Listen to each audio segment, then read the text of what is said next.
Sa Bacara, Ilocos Norte, sugatan ng isang nakainom umanong barangay captain matapos siyang pagsusuntukin ng ka-live-in ng babaeng pinagsisigawan niya.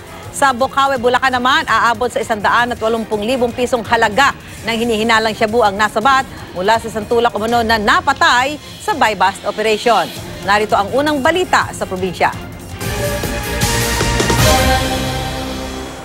Nakatunog umanong mga pulis ang katransaksyon kaya biglang namaril ang isang tulak umano ng droga sa Bocaue, Bulacan.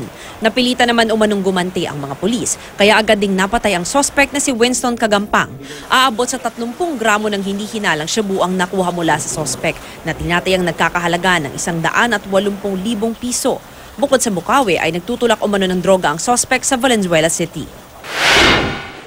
Mga sugat sa mukha ang tinamo ng isang barangay captain sa Bacara, Ilocos Norte matapos umano siyang pagsusuntukin. Base sa investigasyon, nagpunta ang nakainom umanong si Barangay Chairman Francis Padron sa isang kainan at pinagmumura raw ang isang babaeng empleyado.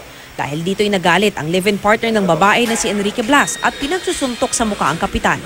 Agad namang rumesponde ang mga pulis at hinuli ang suspect. Ikinulong din muna ang kapitan sa isang hiwalay na selda dahil nagwala umano ito sa loob ng presinto. Naaresto ang isang lalaking matagal nang pinaghahanap dahil sa kasong panggagahasa sa isang 9 taong gulang na special child sa General Santos City. Kinilala ang suspect na si Mark Kevin Akain na pang-anim sa most wanted list sa naturang lungsod. Nobyembre pa umano noong nakaraang taon nang mangyari ang krimen. Mariin namang itinanggi ng suspect ang paratang. Hindi raw niya magagawa ang krimen dahil kapatid ang turing niya sa biktima. Para sa unang balita, Mav Gonzalez reporting.